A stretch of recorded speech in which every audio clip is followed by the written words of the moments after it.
L'histoire commence avec le fait qu'il n'y a pas si longtemps, un jeu appelé The Last Days est devenu très populaire sur Internet. Tout le monde s'est plongé avec beaucoup d'intérêt dans le monde virtuel, mais son auteur était encore inconnu. C'est comme si une puissance supérieure inconnue avait créé ce chef-d'œuvre et ce jeu vidéo extrêmement excitant. Cependant, le personnage principal ne pouvait pas se permettre de jouer ce rôle dans cette vie. De plus, les experts recommandent de ne pas trop s'impliquer dans les jeux vidéo, car cela aurait un effet néfaste sur le psychisme. Et ils ont même conseillé de le supprimer pour ne pas tomber dans le piège des escrocs sur Internet. Le jeune homme s'allongea sur son lit et tenta de passer une bonne nuit de sommeil, mais n'y parvint pas. Soudain, le gars entendit une voix féminine subtile qui déclarait qu'elle avait réussi à le retrouver. La jeune fille s'est littéralement assise à califourchon sur l'adolescente et lui a demandé de manière assez convaincante de l'accepter. À moitié endormi, Ao pensait qu'il était dans un rêve, où il rêvait d'une gentille dame. Soudain, il aperçut devant lui une énorme fleur rose avec de grandes dents et une plante incompréhensible à côté. À un certain moment, la fleur commença à mordre l'herbe inconnue avec une cruauté particulière. Dans son sommeil, le gars a ressenti une douleur incroyable dans son corps et s'est immédiatement réveillé. En conséquence, l'adolescent a tendu les mains vers l'avant et a senti quelque chose de doux. Kan ne pouvait pas comprendre ce que c'était, alors il commença à y regarder de plus près. Un instant plus tard, Ao découvrit à nouveau l'inconnu. Le protagoniste stupéfait, à son tour, a crié fort, il semblait que toute la maison l'entendait. Il a immédiatement sauté du lit et a repoussé l'inconnu, lui demandant qui elle était. La jeune fille l'a exhorté à ne pas avoir si peur et lui a dit qu'elle ne voulait rien dire de mal. Elle a également dit qu'elle s'appelait Ren Quincui et qu'elle appartenait au groupe Piao Miaoke. Le jeune homme choqué lui a demandé à nouveau, a répété Ren et s'est empressé de le calmer.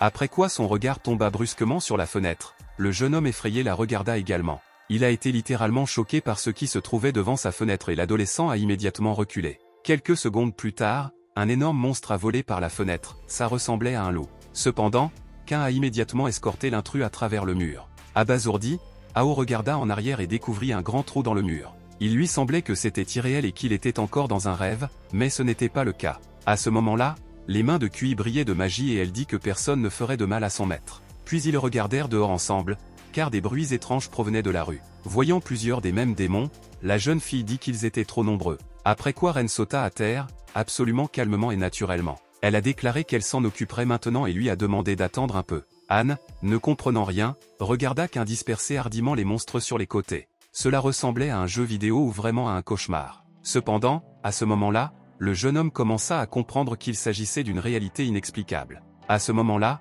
la télévision lui a soudainement parlé, déclarant que son jeu avait traversé la dimension. Et puis toutes les choses les plus intéressantes se produiront, après quoi il demandera si le jeune homme est prêt à faire un voyage passionnant. Au début, Ao pensait que c'était toute son imagination et regardait silencieusement la télévision. Bientôt, il attrapa une chaise et demanda avec colère qui il était.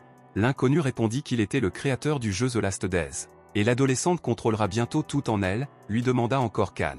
Vientiane s'est empressé de donner son nom et de dire qu'elle est un système puissant. Le jeune homme enragé a demandé si c'était à cause de lui que quelque chose d'incompréhensible se passait dehors. Le programme a répondu que jouer au téléphone était trop ennuyeux et qu'il ne montrait pas tout son génie. Ajoutant qu'après plusieurs milliers de mises à jour, le jeu a franchi le mur entre les dimensions et Kui avec les loups-garous sont les personnages du jeu. Puis l'adolescente perplexe lui a demandé pourquoi il avait besoin de lui. Vientiane a déclaré qu'elle avait besoin d'une règle. Et depuis qu'elle a retrouvé sa photo sur Internet, tous les personnages du jeu vidéo veulent désormais l'aider. Kan a donc utilisé une méthode intéressante pour obtenir son énergie, car elle ne peut pas revenir dans le jeu. Ainsi, de nombreuses filles viendront bientôt vers leur sauveur pour puiser son énergie. Soudain, le gars a commencé à faire des exercices et Vientiane, perplexe, lui a demandé ce qu'il faisait.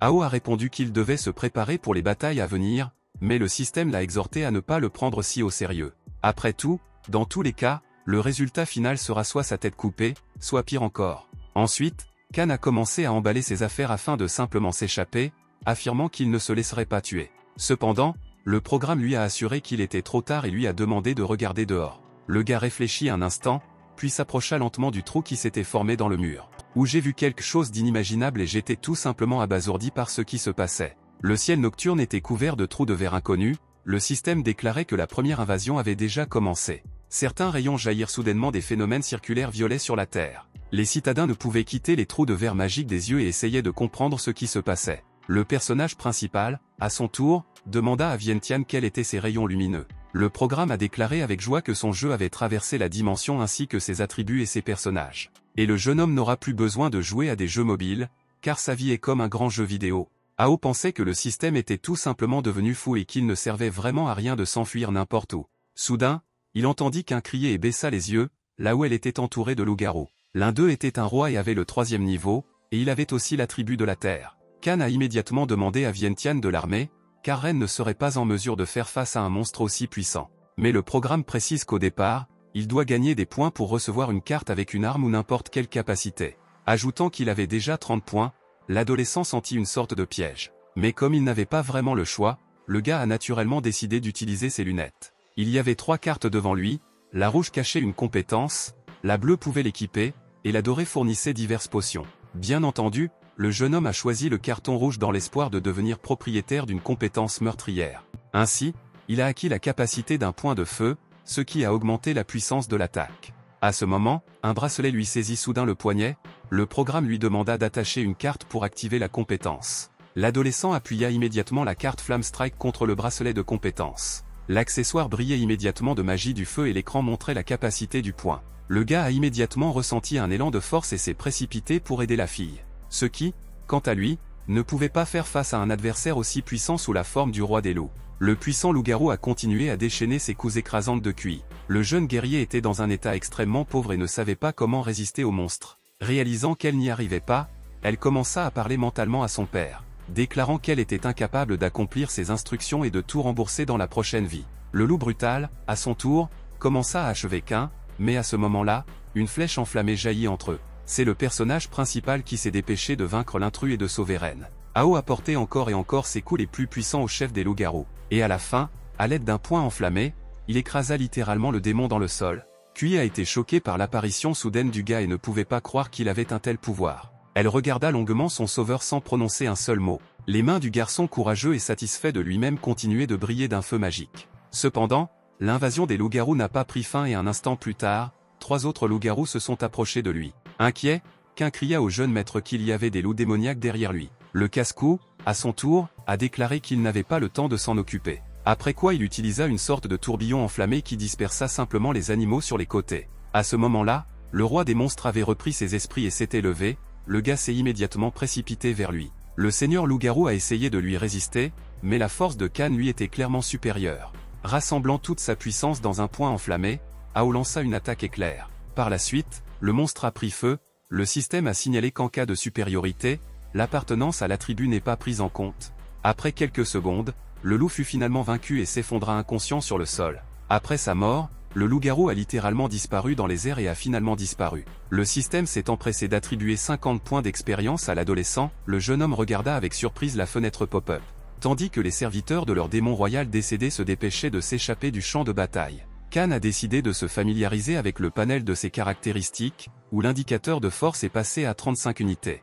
De retour chez lui avec Kui, Ao commença à boucher le trou dans le mur avec des planches de bois pour empêcher les monstres d'entrer à l'intérieur. Vientiane a demandé s'il aimait cette aventure, mais le gars a déclaré qu'il ne jouait pas à de tels jeux. De façon inattendue, la jeune fille a demandé à son sauveur s'il pouvait se remettre aux affaires. Cependant, le jeune homme a parfaitement compris qu'après cela, sa tête serait arrachée. À cet égard, Khan lui a demandé d'attendre, car il avait très faim et voulait aller au magasin. Mais dès qu'il a ouvert la porte d'entrée, des inconnus se sont présentés sur le seuil. L'étranger l'a immédiatement poussé à l'intérieur de l'appartement et Ao s'est effondré sur le sol. Puis la jeune fille lui marcha sur la poitrine et lui ordonna de ne pas bouger. Le Khan abasourdi ne pouvait pas comprendre ce qui se passait. Finalement, l'un a révélé qu'elle était membre des services secrets et a appelé à son aide. Parce qu'il recherche un certain intrus dans sa maison, l'adolescent n'a pas pu voir le visage sur la photo que Faye lui a montrée. La jeune fille, à son tour, a immédiatement ordonné à ses gens de tout fouiller. Les employés de l'unité en combinaison spéciale ont immédiatement commencé à fouiller l'appartement du protagoniste. Ao lui-même ne pouvait trouver Ren nulle part, ce qui était très utile, car il serait difficile pour l'un d'expliquer la présence de Kui. Soudain, Khan a déclaré qu'il était en fait un citoyen respectueux des lois et qu'il n'avait rien fait de mal. Mais soudain, le gars a vu une main sortir de sous la couverture sur le lit, il a réalisé que c'était Khan. Il était urgent de distraire d'une manière ou d'une autre l'employé des services secrets, il l'a immédiatement frappé avec la radio accrochée à sa ceinture. Lorsque Vientiane est apparu, toutes les personnes présentes ont été choquées par cette tournure, tout comme l'un. Le jeune maître réalisa ce qu'il avait fait et commença immédiatement à demander pardon à la jeune fille. Cependant, Fei a immédiatement ordonné à ses hommes d'emmener l'adolescente au poste. Quelques minutes plus tard, il se dirigeait déjà vers le commissariat à bord d'une voiture de police. Menotté au siège, Hao a déclaré qu'il était innocent de quoi que ce soit, mais l'un avait une opinion différente. Soudain, il y a eu une explosion devant la fenêtre. Le type abasourdi a décidé de voir ce qui s'était passé. Kan a vu un certain homme avec des tentacules métalliques sur le dos qui a commencé à faire des ravages. À sa suite, des monstres inconnus sont apparus, ils ont détruit toutes les maisons et magasins. Les gens s'enfuirent paniqués, le jeune homme réalisa que le monde ne serait plus jamais le même.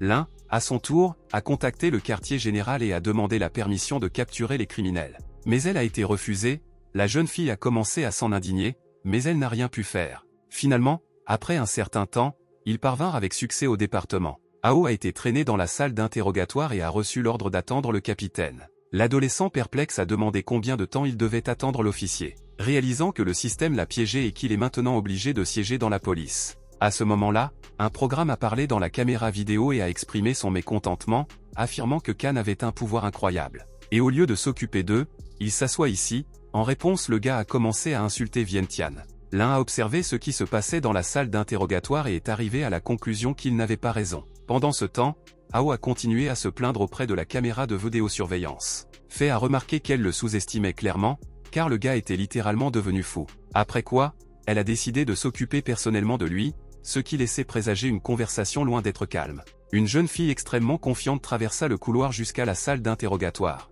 Mais dès qu'elle saisit la poignée de la porte, une voix masculine qui lui était douloureusement familière l'appela. C'est un capitaine de 2e rang nommé Tang Xiao qui l'a encore une fois invité à dîner. Cependant, l'un n'était pas intéressé par lui et elle a rejeté son offre alléchante. Mais le gars s'est montré extrêmement assertif et lui a attrapé la main, puis lui a dit qu'elle devrait bien réfléchir. Ajoutant qu'il la courtise pour la 100e fois, mais qu'elle le met toujours dans une position délicate avec ses refus. Faye, à son tour, a clairement indiqué qu'elle n'avait pas besoin d'une personne aussi imparfaite que lui. En conséquence, Tang est devenu furieux et a voulu lui exprimer son indignation, mais la fille a fermé la porte de l'autre côté. Les employés, comme toujours, se moquaient de ses tentatives et disaient qu'il n'y parviendrait pas. Dans le même temps, ses sentiments pour elle se sont aggravés juste avant la nomination de son père à la tête du département. Enragé, Xiao s'est tourné vers les filles et les a traitées de commères, après quoi il est parti dans une direction inconnue. Pendant ce temps, l'un a demandé à Hao pourquoi les monstres avaient envahi sa maison. Han a répondu qu'il ne comprenait pas de quoi elle parlait. Le capitaine Fei s'est immédiatement enflammé et a claqué sa main sur la table,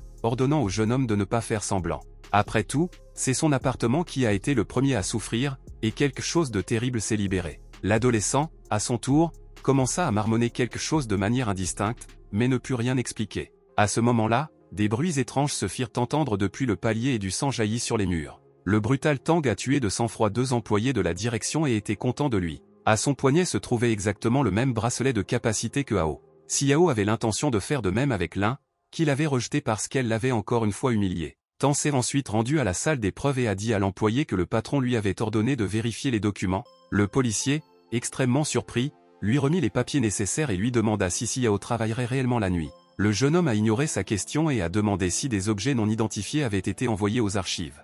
L'employé a répondu qu'ils étaient au 19e et 20e avec la 21e étagère. Tang a immédiatement tué le policier en lui perçant le corps avec la main, puis s'est rendu aux archives. Xiao a parfaitement compris que ces objets de valeur devaient être emportés avec lui. Le gars désemparé s'est simplement transformé en monstre et voulait conquérir le monde. Au bout d'un certain temps, l'un des agents des forces de l'ordre est tombé sur des cadavres de femmes. La jeune fille a eu peur et a crié.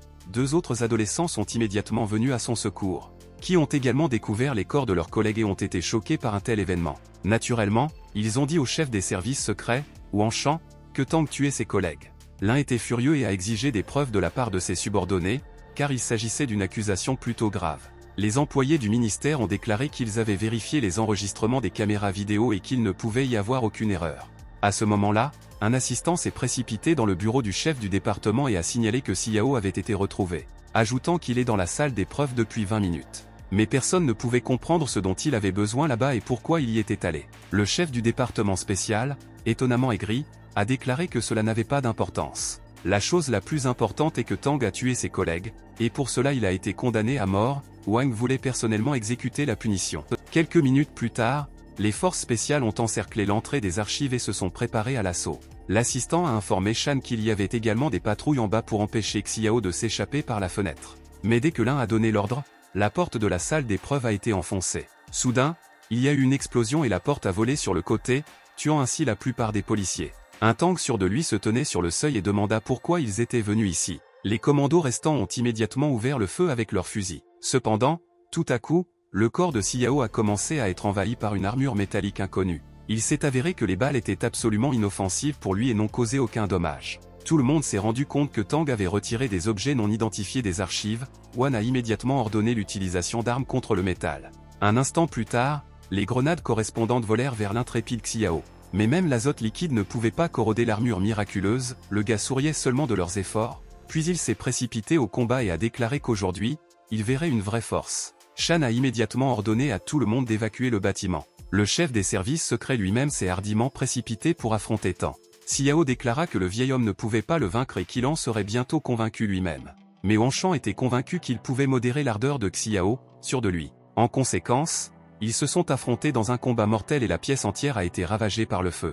Le chef adjoint, à son tour, se précipita vers son supérieur. Cependant, les flammes ont enveloppé son corps et le gars a reculé, les forces spéciales ont également commencé à s'écarter. Fai continuait à cette époque à interroger le personnage principal en utilisant une méthode particulièrement dure. J'ai appelé Ao pour lui raconter ce qui s'était réellement passé dans son appartement, mais le gars est resté silencieux. Soudain, des alarmes ont retenti dans tout le bâtiment, l'un ne pouvait pas comprendre ce qui s'était passé. La jeune fille a immédiatement couru dans le couloir et a vu tous les employés courir paniqués vers la sortie. Soudain, l'un d'eux a dit que Tang avait muté et s'était transformé en une sorte de monstre. Quelques secondes plus tard, Xiao a percé le plafond et s'est retrouvé juste en face d'elle. Le capitaine était terrifié. Il eut un sourire malicieux et dit qu'il avait enfin trouvé sa beauté. Fei a sorti son arme et l'a pointée sur Tang désemparé, mais il a continué à se comporter avec confiance. À ce moment-là, le jeune maître était assis dans la salle d'interrogatoire et pensait que cette fille était en quelque sorte folle. Soudain, le mur de la pièce s'est effondré.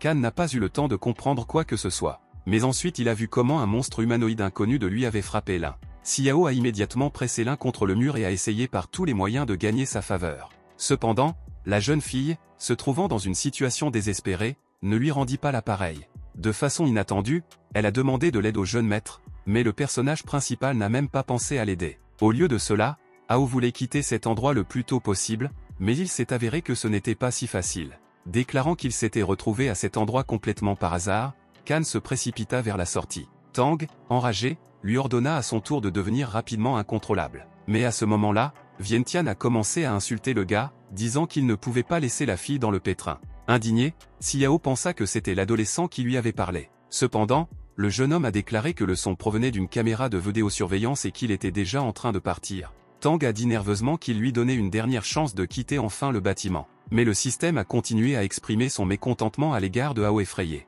Abasourdi, Xiao se tourna et fixa son regard furieux sur le gars. Après quoi, il s'est immédiatement précipité vers lui en lui disant qu'il allait le mettre en pièces. Kan choisit instantanément la carte suivante du programme et commença à affronter Tang, qui à son tour comprit que le jeune homme était aussi un guerrier élu. Bientôt, le bracelet magique absorba la prochaine capacité de l'adolescent. Ainsi, Ao a obtenu la compétence du dragon de sang et s'est préparé pour l'affrontement. Par la suite, ils se sont affrontés dans un combat mortel et une explosion a tonné dans tout le contrôle. Xiao a immédiatement acquis son incroyable armure métallique et a sauté sur le côté. Après quoi, il a commencé à regarder autour de lui, mais le gars qu'il ne connaissait pas a soudainement disparu quelque part. Tang comprit que le garçon n'était vraiment pas aussi simple qu'il aurait pu le paraître au début. Ce qui, au contraire, ne faisait que lui remonter le moral, car se battre avec quelqu'un de digne était bien plus intéressant. Dans le même temps, Kan a réussi à emmener l'un avec lui et Xiao, à son tour, a utilisé ses compétences magiques pour les retrouver. Pendant ce temps, le jeune homme et Fei coururent dans une autre pièce et fermèrent la porte.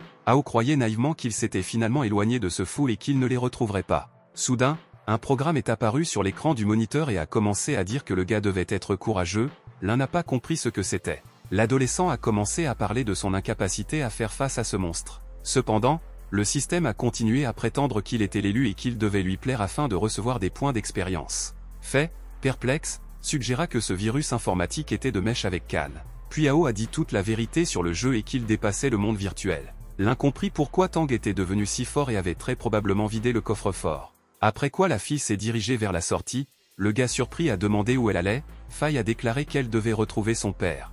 Soudain, Vientiane se demanda si elle parlait de l'homme qui avait failli se brûler. Elle lui a ensuite montré les photographies de vidéosurveillance et lui a dit qu'il avait été grièvement blessé. L'un, choqué, s'est immédiatement précipité vers la sortie, mais Anne l'a exhorté à se calmer, car si elle sortait, elle mourrait. Le système, à son tour, a dépêché Ao et Fei, car Xiao les retrouverait bientôt. La jeune femme effrayée a commencé à demander en larmes au jeune homme de l'aider à sauver son père. Cependant, Le programme l'encourageait à rendre le gars nerveux afin de le faire passer à l'action. L'un a commencé à utiliser ses astuces féminines, mais elles n'ont pas fonctionné sur Anne. Vientiane a dit qu'elle n'essayait pas du tout et qu'elle avait besoin de l'impressionner. La jeune fille a longuement rassemblé ses pensées et a finalement décidé de prendre des mesures désespérées. Elle a immédiatement poussé Ao et le gars s'est effondré sur le sol, ne comprenant pas ce qui se passait. Puis elle lui montra toute la beauté féminine, l'adolescente fut choquée. Il ne savait pas où échapper à la folie qui se produisait et regarda Faye en silence. Après un certain temps, le timide Lin a demandé si cela suffisait au personnage principal.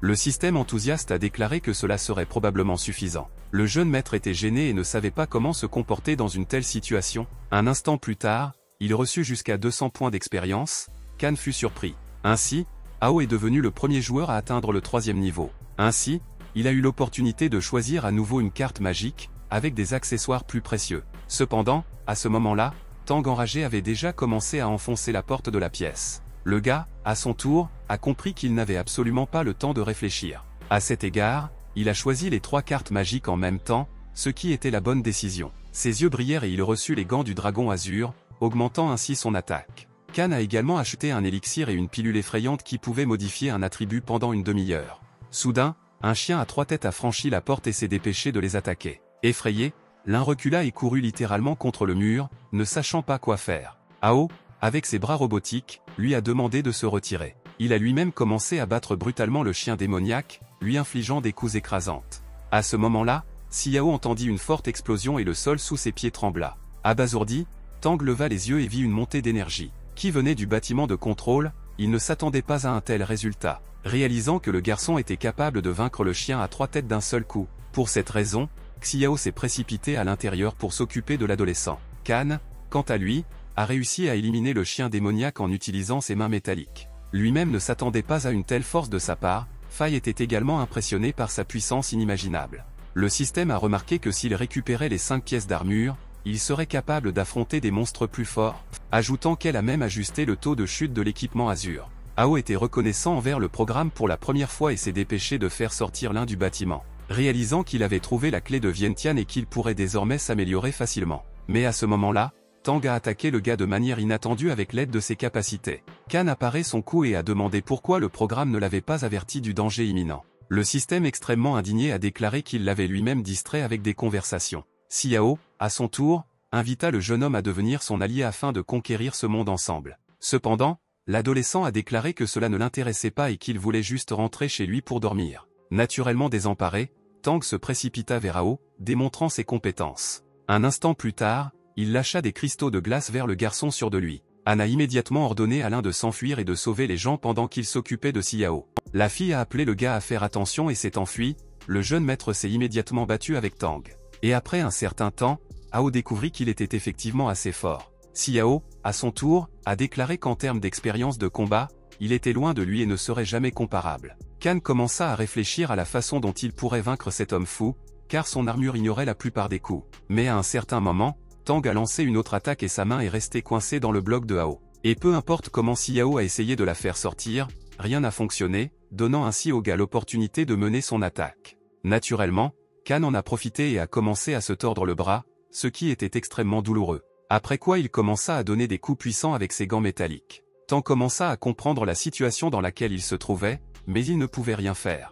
Ao a mené une autre attaque et l'a finalement jeté dans la rue, brisant le mur. Même le personnage principal lui-même ne s'attendait pas à un tel résultat, admirant une fois de plus les nouvelles armes. Wenxian remarqua qu'en bloquant le coup de Xiao, il était capable de décupler son coup. Le jeune homme a recommencé à remercier le système le plus intelligent et a déclaré que désormais personne n'a peur de lui. Soudain, Wanshan, brûlé, a appelé l'adolescent et l'a attrapé par l'épaule. Kan se retourna et vit devant lui le chef de l'organisation secrète. Pendant ce temps, Faye, inquiète, part à la recherche de son père, mais ne le trouve nulle part. L'un a couru parmi les employés blessés, espérant qu'il allait bien et qu'il était en vie. Mais l'infirmière a déclaré que dès qu'il avait repris conscience, il était immédiatement allé trouver Tang. À cette époque, le jeune maître esquivait de nombreux coups du Shan affaibli. Essayant de ne pas lui faire de mal, Wan a continué à attaquer Ao de manière incontrôlable. Pendant un certain temps, le personnage principal a évité ses coups, mais l'un n'a pas cessé d'agir de manière agressive. Le jeune guerrier ne pouvait pas comprendre s'il l'avait réellement confondu avec cette personne ou s'il l'avait simplement vu comme une menace. Kan, à son tour,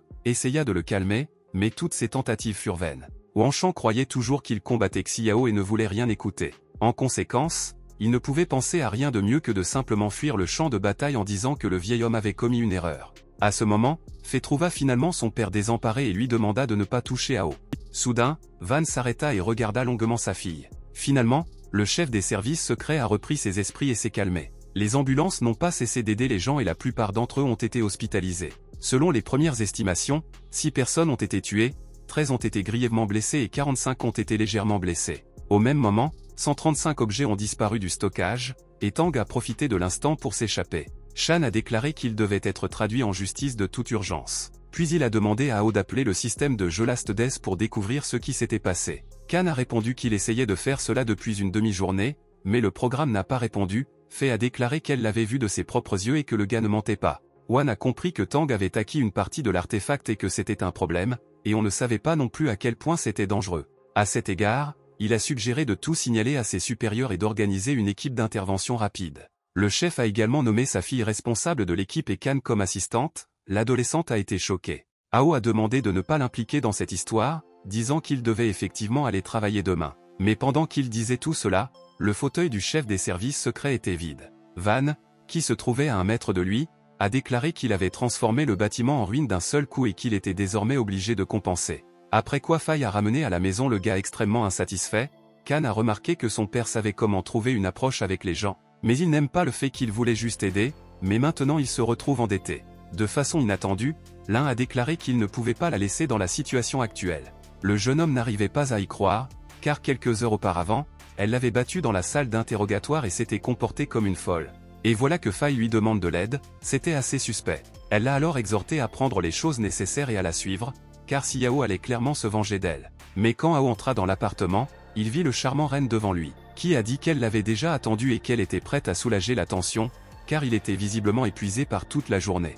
L'un, perplexe, courut immédiatement dans la pièce et demanda ce qui se passait ici. En supposant qu'il s'agissait de la petite amie de Kan, le gars a commencé à s'excuser et à tout nier. Après un certain temps, ils arrivèrent tous ensemble dans un certain manoir. Selon Fei, Tang n'aurait pas dû les trouver ici. Le capitaine a dit que sa chambre était au 2e étage et que sa chambre était à quelques mètres. Dans le même temps, elle décide de placer que dans le garage. Kui ne comprenait pas à quoi était liée cette discrimination. Mais dès que Ren essaya de s'opposer à elle, Ao la pressa de se calmer et d'obéir au capitaine. L'un, ce n'était pas très agréable d'être à côté de sa concurrente et elle s'est dépêchée d'aller chez elle. Kan a immédiatement commencé à dire qu'il devait aussi aller se reposer, mais l'adolescente lui a dit d'aller dans son garage. Ajoutant que lorsqu'il retrouvera ses forces, il fera ce qu'elle voudra. Dès que le jeune homme a fermé la porte derrière elle, Kui a exhorté son maître à se reposer. Le système, à son tour, a exhorté le jeune maître à ne pas perdre cette opportunité et a promis d'attribuer autant de points que possible. Kan a déclaré qu'il ne comprenait pas auparavant pourquoi un programme aussi puissant faisait toujours allusion à de telles choses. Mais en fait, la réponse est évidente, car elle-même n'a jamais eu et n'aura jamais rien de semblable. Ensuite, Wenxian a déclaré qu'elle croyait auparavant qu'il n'y avait aucune différence entre le jeu qu'elle avait créé et la réalité. Cependant, au fil du temps, elle s'est rendue compte qu'il lui manquait l'essentiel pour être heureux. Un grand plaisir qui rendrait la vie meilleure et plus intéressante pour chacun. Mais elle n'a jamais réussi à obtenir le résultat souhaité et à ouvrir ce monde de plaisir à tous. Après tout, en fait, elle-même ne savait pas ce que c'était que de ressentir ces sentiments incroyables.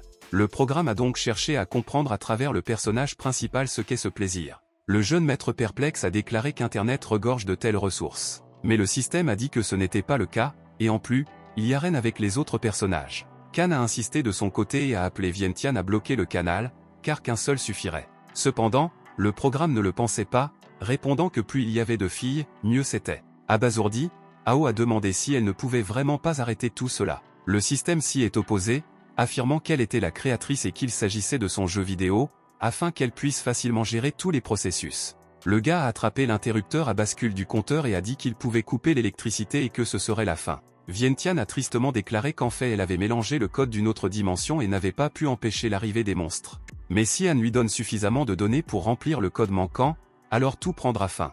L'adolescent s'allongea sur le lit, réalisant qu'il avait un dur travail devant lui. Après quoi Ao s'endormit en pensant que la journée avait été trop chargée et qu'il avait besoin de se reposer. Le lendemain matin, le gars s'est réveillé avec beaucoup de difficultés et a regardé autour de lui. Puis il s'est levé et a demandé au programme pourquoi il n'avait pas suffisamment dormi et à quelle heure il s'était couché hier. Soudain, le jeune homme a découvert qu'il n'avait pas de vêtements. Kan, choqué, a demandé au système où se trouvaient ses vêtements. À sa gauche se trouvait Ren Kui, qui se réveilla également et tendit la main vers Ao. Le gars indigné a sauté du lit et a demandé comment elle était arrivée ici. Kain a répondu qu'elle avait ouvert la porte et était entrée dans la chambre. Mais l'adolescent se rappelait clairement qu'il l'avait fermée. En regardant en arrière, il vit une porte cassée. Soudain, il pensa que tout aurait pu arriver à son insu. Cette pensée l'effraya. Cependant, la jeune femme a déclaré que rien de grave ne s'était produit et qu'ils se sont simplement endormis ensemble. Après tout, au début, il avait besoin d'un bon repos, et alors seulement un miracle se produirait. Bientôt, Kain sortit du lit et enfila la chemise de Han. Ao la regarda silencieusement. Puis a déclaré qu'elle irait à la cuisine pour lui préparer un petit déjeuner inoubliable. Le jeune homme a compris qu'il devait agir de toute urgence pour sa propre sécurité. En regardant sous la couverture, l'adolescent a découvert un objet inconnu sur le lit. Il tendit la main et sortit des cheveux de la jeune fille un élastique sur lequel était écrit quelque chose sur l'amour. Kain a immédiatement appelé la société de sécurité et leur a demandé de lui envoyer 10 cadenas solides. En entrant dans la cuisine, Ao était perplexe. Sur la table se trouvait un tigre attaché, que Ren avait volé aux os pour son plat. Le gars en colère lui a immédiatement ordonné de rendre l'animal. La fille bouleversée a emmené le tigre aux os. Han a été choqué par les pitreries de Kain. Après l'avoir escorté dans la rue, le jeune homme rencontra un autre invité non invité. Surpris, Ao a demandé qui elle était et ce qu'elle faisait ici. L'inconnu a souri. Puis, ignorant la question, elle a demandé s'il s'appelait Kain. Le gars a répondu positivement. L'adolescente perplexe demanda une nouvelle fois qui elle était. La jeune fille a sorti son épée et s'est appelée la princesse de l'Empire du Vent du Nord nommée Liu Jiu, ajoutant qu'elle a en fait de bonnes intentions et qu'elle veut juste lui emprunter quelque chose. Ao, stupéfaite, la regarda avec perplexité et ne pouvait pas comprendre de quoi elle parlait. Puis Liu a commencé son histoire selon laquelle l'Empire du Vent du Nord est l'état le plus fort, mais il y a 6 mois, des monstres cruels ont attaqué son pays, et toutes les troupes d'élite ont été détruites et la capitale a été entièrement incendiée. Et elle, comme une vraie guerrière, cherche un moyen de vaincre les démons, car c'est son devoir de sang. Elle a également l'intention de restituer l'épée qui a conquis cet endroit et fondé l'Empire du Vent du Nord. Plus important encore, il est le gardien de l'Empire, le général Dragon, dont il existe même une statue. Il est l'ancêtre lointain du personnage principal nommé Yi Doujiang. À ce moment-là, Jiu, pour une raison quelconque, a attaché Han et l'a assis sur une chaise. De manière inattendue, la jeune fille a déclaré qu'elle devait perpétuer sa lignée familiale pour restaurer l'Empire. Ao a accepté, mais a déclaré qu'après cela, elle partirait et ne le dérangerait plus. Cependant, Liu a déclaré que les démons le recherchaient, car il détient le secret pour retirer leur dernier sceau. Et dès que tout sera fini, elle le renverra personnellement, a commencé à s'indigner le gars. La jeune fille ne discuta pas et dégaina aussitôt ses lames. Après quoi, elle a tiré plusieurs coups sur Kain, qui a simplement fermé les yeux. Quelques instants plus tard, l'adolescent s'est retrouvé dans une position extrêmement inconfortable et sans vêtements. Tsu était contente d'elle et comprenait qu'il ne lui restait plus qu'un dernier pas à faire. Le jeune maître la regarda avec crainte, réalisant ce qui allait se passer. À ce moment-là, Liu s'est envolé vers le plafond. Ao a demandé ce qu'elle allait faire. Tsu a immédiatement enlevé tout ce qui était inutile et s'est précipité vers son sauveur. L'adolescente a commencé à résister et à lui dire de ne pas faire ça. Cependant, le mécanisme avait déjà été lancé et la guerrière était confiante dans sa décision. Kain a continué à se hérisser et à dire qu'elle devait quitter sa maison immédiatement. Mais aucune persuasion n'a fonctionné sur elle. Liu a déclaré que cela était nécessaire à la renaissance de son empire. Soudain, l'un est entré dans la pièce et lui a mis une arme sur la tempe. Exigé d'eux une explication, parce qu'ils se sont comportés de manière inappropriée. Tsu, à son tour, a demandé si c'était vraiment sa femme. L'adolescent a commencé à nier. Fait, indigné, dit qu'à un tel moment il faisait quelque chose d'inconnu. À ce moment-là, Ao a eu une révélation, car si Liu apparaissait, cela signifie que le monde était à nouveau embourbé dans le chaos.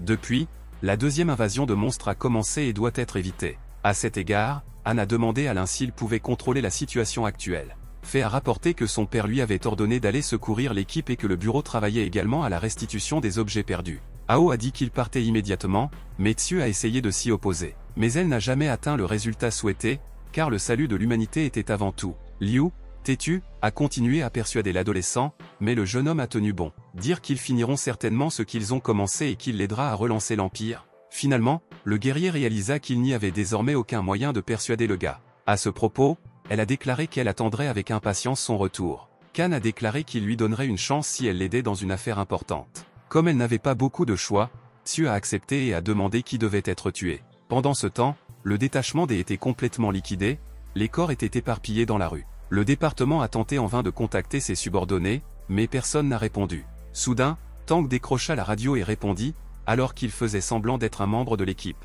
Après avoir signalé que le détachement se trouve à proximité du parking de Fenian et que les terroristes résistent. le quartier général a déclaré qu'ils enverraient le capitaine Lin pour les soutenir, ce dont Xiao et ses complices étaient extrêmement heureux. À ce moment précis, le personnage principal se précipitait au secours de l'escouade D, dirigée par Fei. Le jeune maître l'a exhorté à conduire plus lentement, mais Lin, sûr de lui, avait une opinion différente. Une colonne d'agents des services secrets les suivait et attendait les ordres du capitaine. La jeune fille a ordonné à tout le monde de se concentrer sur le sauvetage des gens, les autres devaient la suivre. Cependant, c'est à ce moment-là que le feu fut ouvert sur eux, Kan commença à diriger à la place de Lin. Le tir a été effectué à partir d'une sorte d'installation laser, mais il n'était pas clair où l'attaque avait commencé. Les agents des services spéciaux stupéfaits n'ont pas pu déterminer l'emplacement de l'incendie. Ils ont essayé d'esquiver les tirs, mais c'était presque impossible. En conséquence, l'un des véhicules blindés militaires a explosé. Le capitaine Fei, choqué, ne comprenait pas comment cela pouvait arriver. Hao a soudainement déterminé d'où il tirait,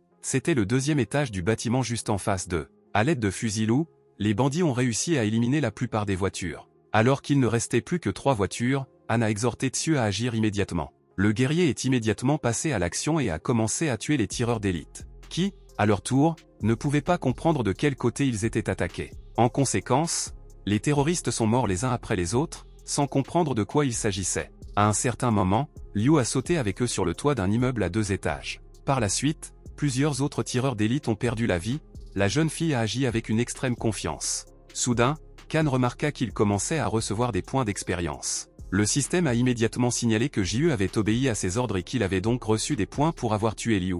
Hao s'est rendu compte qu'il pouvait simplement former un groupe de filles et acquérir de l'expérience. C'était une bonne nouvelle pour lui, soudain ils entendirent un son incompréhensible. Quelques secondes plus tard, un monstre sortit du sol et renversa le véhicule militaire. Le serpent mécanique céleste de 4e niveau a fait des ravages dans la ville. Le monstre était juste derrière eux, l'un se dépêcha de se détacher du démon de métal. Cependant, la créature mécanisée se déplaçait à une vitesse incroyable. Kan, à son tour, utilisa instantanément la capacité de la cellule terrestre. Des tentacules de pierre sortirent littéralement du sol et se précipitèrent vers le serpent. En conséquence, ils ont pu enchaîner le monstre en mouvement, donnant ainsi à l'un l'opportunité de s'éloigner de lui. Mais cela n'a fonctionné que pendant quelques secondes, alors que le serpent mécanique céleste a mordu tous les tentacules terrestres et s'est libéré. Puis Hao a enfilé ses gants magiques et a appelé Fei pour essayer de percer pendant qu'il s'occupait du monstre. Mais le capitaine a déclaré qu'elle le combattrait, et Liu est alors arrivé à leur secours. Elle a soudainement atterri sur la voiture de l'un, le gars ne comprenait pas ce que Tsu faisait.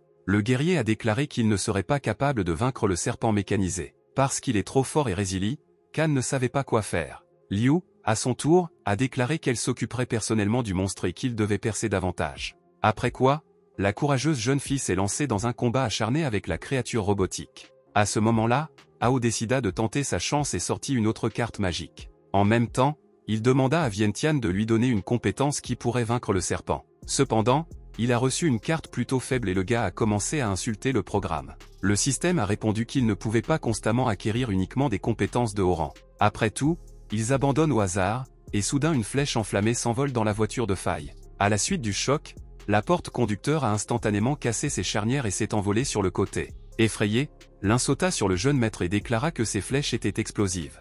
Dans le même temps, la route était littéralement jonchée de ralentisseurs, ce qui provoquait également un inconfort. Ainsi, sur plusieurs dizaines de mètres, ils roulèrent comme sur des bosses. Fei, à son tour, commença à se plaindre de la mauvaise route, le jeune homme était d'accord avec elle à cet égard. Dans cette situation, nos héros ont continué leur route pendant un certain temps, ce qui a fait un plaisir incroyable à Vientiane, qui a exprimé son admiration. Cependant, de manière inattendue, le jeune maître aperçut Tang devant lui, debout au milieu de la route. Le capitaine Lin s'est immédiatement retourné et a effectivement trouvé Xiao furieux. Le gars leur bloqua le chemin, tenant une énorme lame magique dans ses mains. C'était l'épée du bourreau, qui était au niveau C. Tang se préparait à attaquer. Kan comprit qu'il devait agir rapidement et commença à choisir une autre carte. Un instant plus tard, Xiao coupa la voiture en deux, il semblait impossible de survivre. La voiture s'est immédiatement divisée en deux, Tang était plus que content de lui. Par la suite, une explosion s'est produite, il a naïvement cru qu'ils étaient déjà morts. Cependant, en se retournant, Xiao remarqua une silhouette visible dans le feu. Hao porta littéralement Fei dans ses bras, il n'y avait pas une égratignure sur eux, ce qui a choqué Tang. En fait, avant la collision, le gars a réussi à recevoir l'armure Azur Dragon du programme. Et c'est ce qui les a sauvés de la mort, l'un était ravi du jeune maître. Ainsi Yao Aigri s'est immédiatement mis à corriger cela et a commencé à les attaquer avec ses compétences. Kan, à son tour, a appelé le capitaine à se cacher quelque part et il s'est lui-même précipité vers Tang. Dans le même temps, Ao a activement utilisé la capacité du Dragon Scale Shield, qui ignora toutes les tentatives de la lame magique de Xiao. Le jeune homme se rapprocha ainsi de lui. Abasourdi par la force incroyable du garçon, Tang ordonna à ses hommes de le tuer. Les tireurs d'élite sur le toit du bâtiment se préparaient à attaquer avec des Wolf Rifles. Fai a été choqué par le fait qu'en seulement 24 heures, il avait rassemblé une armée entière. En conséquence, les hommes de main de Xiao ont commencé à tirer sur la barrière de protection de l'adolescent. De nombreuses explosions se sont produites, mais elles n'ont pas réussi à détruire le bouclier. En même temps, Ao comprit qu'ils étaient trop nombreux et qu'il aurait du mal. Tang, enragé, a continué à exhorter les tireurs d'élite à attaquer plus intensément. Kan s'est dirigé héroïquement vers le chef du groupe sous un feu nourri. Il n'était qu'à quelques pas de Xiao, mais il s'est avéré pas si stupide. Réalisant que le type voulait le mettre sous le feu des critiques, Tang commença à reculer. Cependant, à ce moment-là, ses jambes étaient liées par la magie terrestre de Ao et il essaya de se libérer. Mais rien n'a fonctionné, car cette force pouvait même retenir un serpent mécanique, sans parler d'une personne. Xiao, effrayé, a immédiatement ordonné à ses charges de cesser le feu. Mais il était difficile à entendre et les tireurs isolés pensaient qu'au contraire, il leur demandait de ne pas s'arrêter. Mais ils ne comprenaient pas pourquoi il ne s'était pas enfui, car les balles auraient pu le blesser.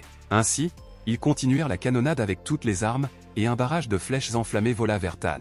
Xiao réalisa finalement qu'il ne survivrait pas et il versa même une larme virile. Quelques secondes plus tard, une explosion se produisit, qui ne parvint toujours pas à faire tomber le bouclier de Kan. Soudain, Ren est arrivé pour aider Ao sur un phénix enflammé, qui a commencé à incinérer les bandits. Kan a plongé leur corps dans l'enfer absolu en une fraction de seconde, les réduisant en cendres. Kui a crié à son maître qu'elle était venue pour le sauver et qu'il n'avait plus à s'inquiéter. Le jeune homme lui en fut reconnaissant, réalisant qu'elle était venue au bon moment. À ce moment, Tang blessé tenta de retrouver ses emblèmes de défense, mais n'y parvint pas. Car à ce moment-là, le jeune maître l'avait rattrapé et avait commencé à lui porter des coups écrasantes. Pendant ce temps, un inconnu observait ce qui se passait à travers un télescope. Après quoi il a informé son patron que Ao avait tué Xiao. La jeune fille était contente de cette nouvelle. Elle était le maître de la guilde Ice Silver Moon nommé Bao Panji et a ordonné que Han soit recruté dans leur clan. Le personnage principal s'est approché du corps ensanglanté de Tang vaincu et a déclaré que cette fois, il avait définitivement fini. Mais le jeune maître ne comprenait pas pourquoi il n'avait reçu que 50 points d'expérience. Soudain, l'un l'a appelé, le gars a immédiatement couru vers le capitaine, croyant naïvement que Xiao ne serait plus en mesure de leur causer des ennuis. Cependant, en fait, il s'est réveillé dans un endroit inconnu, absolument sain et indemne. Ce dont il était naturellement extrêmement heureux, car son voyage n'était pas encore terminé. Cela signifie qu'il est nécessaire de rassembler de nouvelles forces pour affronter Ao et Fei. Ce qu'il a fait instantanément, Tang ne voulait qu'une chose, se venger d'eux de quelque manière que ce soit. Pendant ce temps, Han et Lin ont trouvé un membre survivant de la guilde Ice Silver Moon, qui a dit que le chef du groupe leur avait ordonné de tendre une embuscade ici et de voler des artefacts. Ao a demandé qui était leur chef. Le bandit a commencé à faire valoir qu'il ne pouvait pas le rencontrer, puisqu'ils étaient membres du cercle extérieur. Le capitaine s'est dépêché d'emmener le criminel au commissariat pour l'interroger correctement. À ce moment-là, Kan a couru vers le jeune homme et s'est jeté dans ses bras, lui disant qu'elle avait fait un vrai spectacle aujourd'hui. Puis elle demanda au jeune maître de la remercier pour son héroïsme.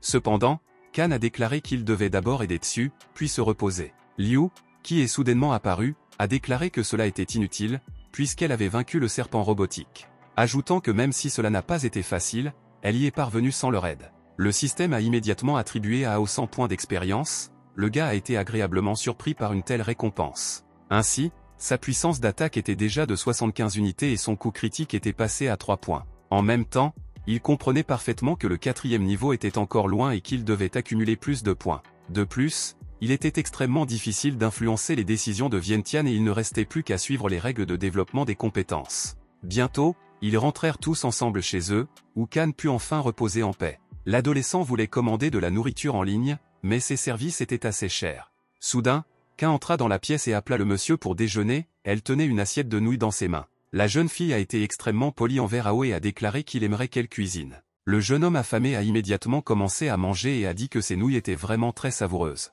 Kui était sincèrement heureuse de ce résultat et remarqua qu'elle voulait qu'il lui prépare bientôt le petit déjeuner. Un instant plus tard, Tsu entra dans la pièce et dit que sa nourriture était bien meilleure. Après tout, elle avait fait cuire des huîtres avec des oignons verts sur le grill, Han était intrigué. Après quoi les filles ont commencé à s'insulter et se sont enlisées dans une longue dispute. Ao s'est vite lassé de leur débat, il a perdu tout appétit, et leur a donc demandé d'arrêter ce cirque. Mais les demoiselles ne semblaient pas l'entendre et continuaient à parler à voix haute. Soudain, quelqu'un a sonné à la porte, le jeune maître a supposé qu'il s'agissait d'une livraison de nourriture. Mais lorsqu'il ouvrit la porte, Kan aperçut sur le seuil une fille inconnue. L'étranger a demandé au gars si son nom était Ao, il a répondu positivement. Elle s'est elle-même présentée comme la secrétaire personnelle de Miss Bao et l'a invitée à un banquet, ajoutant que son costume est prêt et qu'il doit absolument venir à cet événement. Kan, perplexe, demanda de quel genre de Bao nous parlions et ce qui se passait. Soudain, il s'est demandé si c'était Panji, qui avait hérité de milliards de dollars d'actifs et qui est le directeur de la société Qiansheng. La jeune femme confirma ses suppositions et s'éloigna précipitamment, disant qu'elle aurait hâte de le rencontrer au banquet. Puis elle lui a donné une boîte avec un costume et est partie. Ao a été choqué, car il n'y a pas si longtemps, il a tenté d'entrer dans leur entreprise. Le jeune homme, à son tour, se doutait que quelque chose n'allait pas et voulait refuser un tel honneur. Mais lorsqu'il a ouvert la boîte, Kan a vu une énorme somme d'argent et a été surpris. C'était vraiment une tournure des événements plutôt étrange, car personne ne distribue de l'argent comme ça. Dans la soirée, le capitaine Lin fut informé que le jeune maître était allé seul au banquet. Surpris, Fei ne comprenait pas pourquoi Ao avait même accepté d'y aller. Ses collègues ont déclaré qu'une voiture de société Qiansheng était venue vers lui et lui avait remis 3 cartons inconnus. Et c'est pourquoi ils ne les ont pas arrêtés, mais la jeune fille n'était pas satisfaite de ce résultat. Pendant ce temps, le protagoniste est finalement arrivé au siège de la société Qiansheng, où, en conséquence, a eu lieu le banquet, auquel ont participé un grand nombre de personnalités influentes. Un instant plus tard, l'incomparable directeur de la société Bao est apparu à l'événement. Tout le monde était aveuglé par sa beauté et disait qu'elle était une femme incroyable. Après tout, Panji a défendu son doctorat en philosophie à un si jeune âge et a résolu un problème de classe mondiale en physique quantique. En même temps, elle était milliardaire. Tout à coup Yang lui a demandé de déterminer la priorité du groupe Yuanxi en ce qui concerne les nouveaux produits. Bao a déclaré que tout irait bien, mais à ce moment-là, Kao est apparu au banquet. Peu de gens étaient ravis de voir Tidy à cet événement, et certains se sont même précipités pour partir. Pendant ce temps, tous les projecteurs de la scène étaient braqués sur Kao, qui préparait tout un spectacle. Cela consistait à danser et à chanter, mais il n'avait aucun talent pour l'un ou l'autre. Cela ne l'a pas empêché, malgré son manque de potentiel, de faire le show. Le garçon prétentieux et extrêmement arrogant a continué à se déshonorer, même s'il ne le pensait pas lui-même. Finalement, ce fut l'heure de sa chanson. Avec ses gardes du corps chantant en renfort, les invités ont commencé à exprimer leur mécontentement en masse, mais discrètement, puisque son père était gouverneur de la province de Guangshan. Le spectacle était vraiment honteux et tout le monde ne rêvait que d'une chose, qu'il se termine au plus vite. Kao s'est finalement rendu à Panji sur des patins à roulettes avec des fleurs à la main. Cependant, Bao n'a pas rendu l'appareil à ses sentiments et s'est empressé de se retirer. Persiste Tidy a continué à rayonner ses vibrations vers elle. Soudain, la jeune fille a vu Kan et a appelé le gars, qui a alors décidé de prendre une petite collation. Ao, à son tour, se retourna et, la bouche pleine, salua Pan, qui l'avait invité à la fête. À ce moment-là, Kao a trop accéléré sur ses patins à roulettes et a littéralement percuté l'adolescent. La collision s'est avérée assez douloureuse pour Tidy et il a immédiatement appelé les gardes, qui a ordonné de jeter cet homme hors du banquet et de lui donner une leçon. Les gardes du corps étaient sur le point de commencer à exécuter les ordres du patron, mais Panji a déclaré que Han était son invité d'honneur. Choquant littéralement la plupart des gens, Kao ne pouvait pas non plus comprendre ce qui se passait. Tidy serra les dents et exhorta l'adolescent à se présenter selon leurs règles. Mais juste au moment où Ao était sur le point de prononcer son nom, Bao l'emmena soudainement dans sa chambre. Au même moment, la jeune fille s'approcha de lui tout près et lui prit doucement la main, ce qui n'a naturellement pas plu au concurrent en colère, mais il est resté silencieux. Cependant, Kao se détacha bientôt et courut après eux. Les gardes l'ont immédiatement arrêté en lui disant qu'il ne devait pas insulter la dame. Quelques minutes plus tard, Panji conduisit le jeune maître dans les toilettes. Han commença à regarder autour de lui. Le directeur commercial de l'entreprise, Qiansheng, s'est assis sur la chaise et a dit qu'il ne devrait pas prendre Tidy au sérieux. Après quoi Bao ôta ses bas et demanda mystérieusement s'il savait pourquoi elle l'avait appelé ici. La timide Ao répondit qu'elle voulait l'inviter dans sa guilde. La jeune fille le regarda avec méfiance et lui demanda d'où il venait et s'il savait qui elle était. Le gars a déclaré que dès qu'il avait vaincu Xiao, elle voulait le contacter, donc tout est très clair. Panji, à son tour, sourit et nota qu'elle aimait faire des affaires avec des gens intelligents. Puis elle lui a demandé combien il voulait pour rejoindre le clan. Ao a répondu qu'il n'avait pas besoin d'argent, en ajoutant cela si elle veut vraiment l'inviter dans sa guilde. Ensuite, elle devra proposer quelque chose de plus intéressant que quelques morceaux de papier. Bao fut surpris que le jeune maître ose négocier avec elle. Apparemment, la victoire sur Tang l'avait changé. Le personnage principal a déclaré qu'en fait, Xiao n'était même pas proche de lui. Soudain, Panji a demandé au gars ce qu'il savait du jeu Last Days, mais Anne n'en savait pas grand-chose. Bao a déclaré qu'elle suivait le jeu vidéo depuis longtemps et qu'elle voulait même le pirater, mais qu'elle n'y était jamais parvenue. Ajoutant que ce jeu est vraiment inhabituel. À ce moment Vientiane est apparu sur grand écran derrière la fille. L'adolescent a commencé mentalement à demander au système de s'éloigner et de ne pas montrer son visage à l'avance. Pan demanda soudain où il regardait, le jeune homme la pressa de poursuivre ses pensées. Ensuite, la dirigeante de la guilde High Silver Moon a déclaré qu'après la première invasion, elle avait commencé à collecter des informations. Et après un certain temps, elle a réussi à découvrir quelque chose d'extrêmement important. Absolument tous les artefacts proviennent du jeu vidéo The Last Days. Après quoi Bao a montré sur l'écran tous les objets trouvés et diverses armes du jeu. La directrice Qiansheng a remarqué que Hao n'était pas du tout surpris et lui a demandé s'il connaissait ces artefacts. L'adolescent a commencé à tout nier, réalisant que l'écart entre le jeu et la réalité devait rester secret. Panji a également déclaré qu'elle était capable de savoir quand et où exactement la prochaine invasion aurait lieu.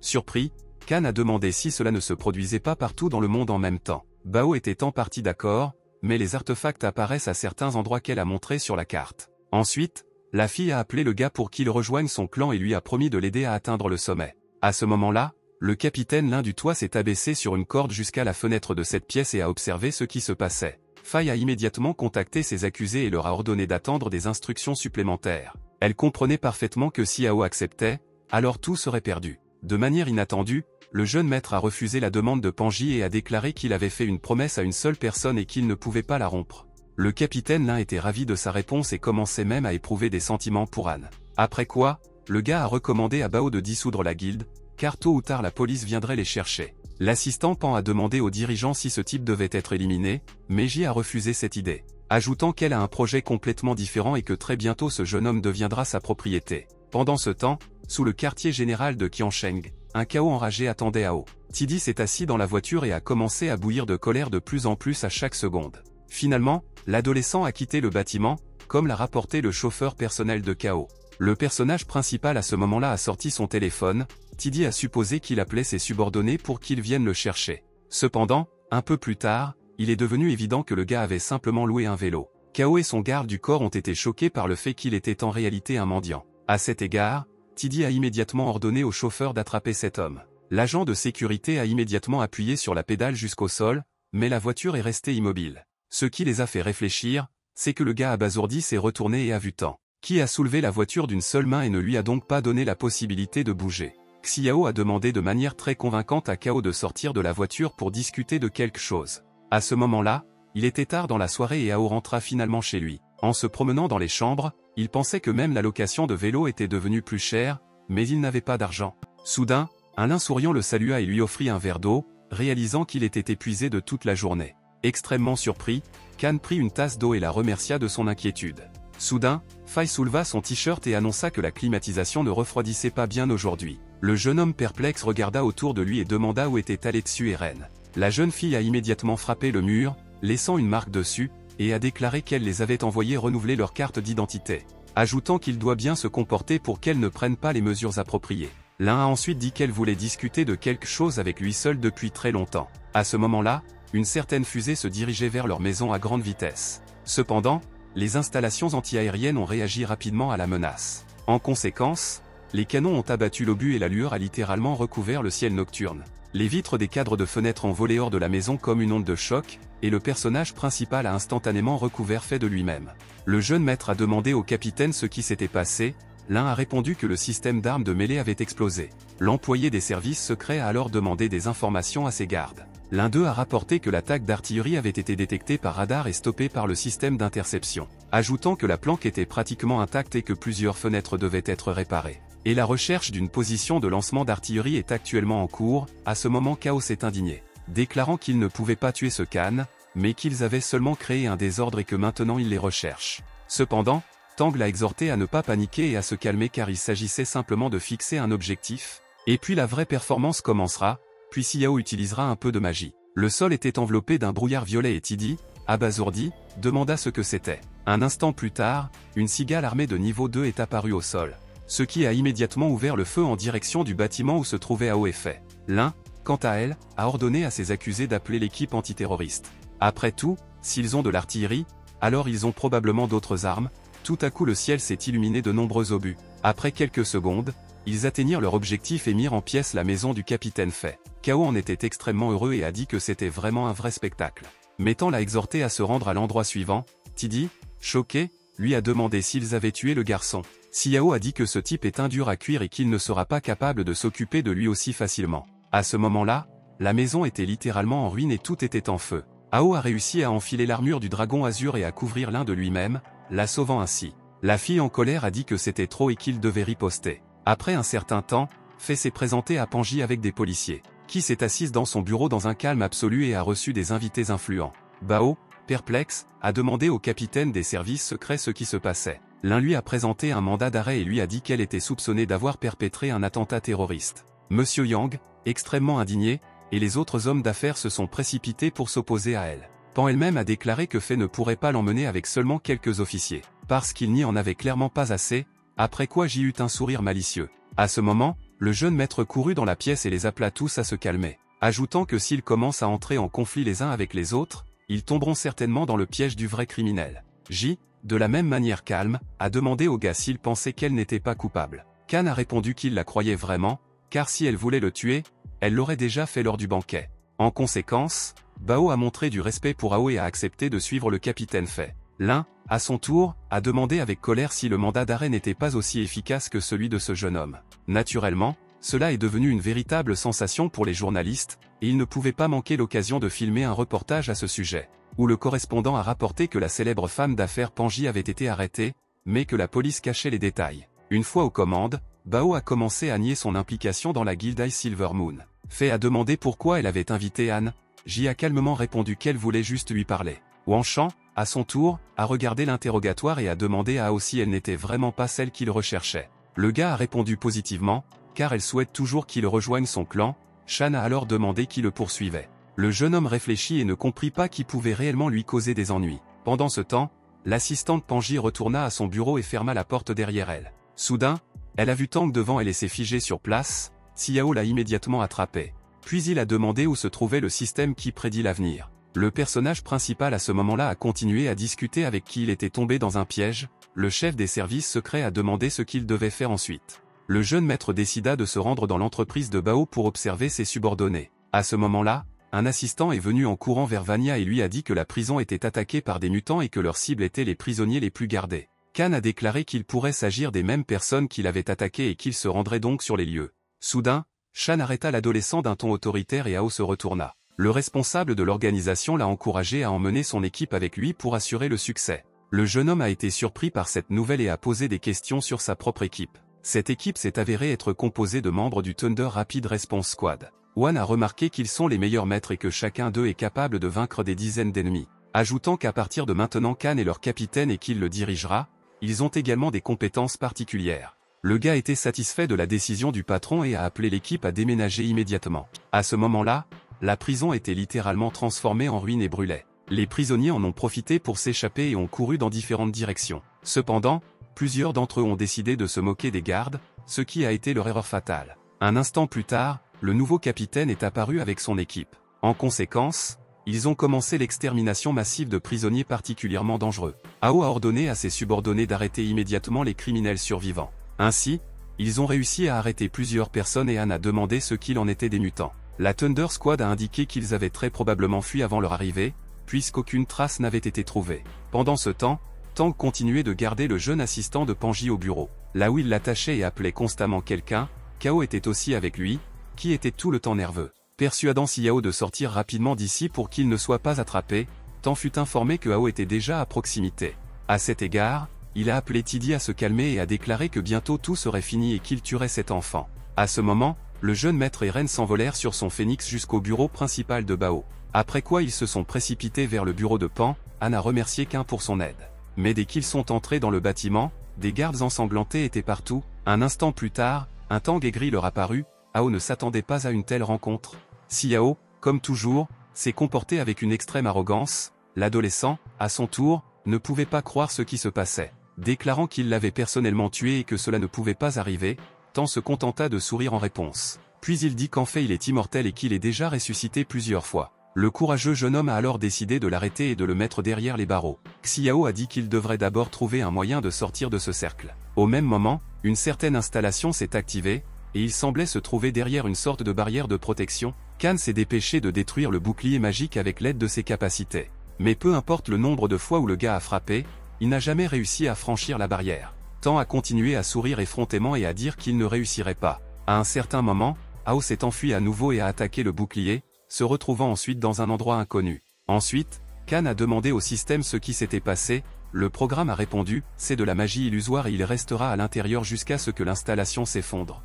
Et juste au moment où le jeune maître pensait qu'il n'y avait aucune issue, Vientiane a déclaré qu'il avait encore de l'espoir. Puis elle a déclaré que pour cela, il devait retirer le premier seau de reine, Cui ne comprenait pas non plus de quoi elle parlait. Surpris, Ao a sorti son téléphone et a demandé comment procéder et ce qui était nécessaire pour cela. Le système lui donna instantanément des instructions et lui dit que c'était le seul moyen de sortir de cette illusion. Cependant, le jeune homme n'aimait pas vraiment cette méthode de libération et il commença à réfléchir. Le programme recommandait fortement au personnage principal de ne pas perdre de temps et d'aller droit au but. Mais le jeune maître a jeté le téléphone et a essayé de trouver un autre moyen de sortir de la situation actuelle. Cependant, Vientiane a assuré que s'il le faisait, il n'y aurait aucune conséquence. Khan a décroché le téléphone et a demandé si tout était vraiment comme elle le prétendait. Le système souriant lui assurait qu'il ne le tromperait pas et qu'il pouvait agir. De plus, de cette façon, Ao augmenterait le niveau de Khan, ce qui était très important. L'adolescent, stupéfait, regarda la jeune fille et réalisa qu'il n'y avait vraiment pas d'autre issue.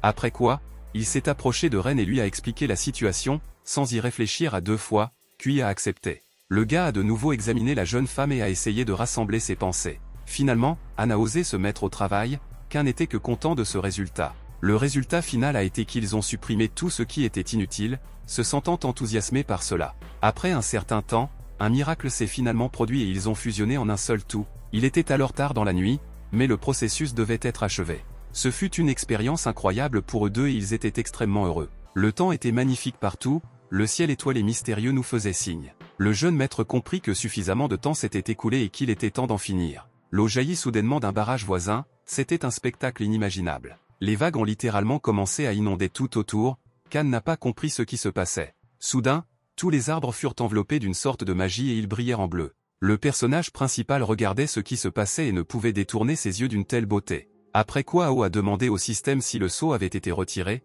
le programme a répondu positivement. Ren, à son tour, apparut sous une forme astrale et la jeune fille devint couverte de bleu. Khan a alors activé un cercle magique inconnu, des vagues enveloppant son corps. Et par la suite, Cui a créé une sorte de portail lumineux, une forte rose des vents. La terre trembla et tout autour replongea dans le mystérieux abîme bleu. Anne espérait qu'ils avaient réellement réussi à détruire l'installation de Tang, qui, quant à lui, se réjouissait et croyait naïvement que le garçon était fini.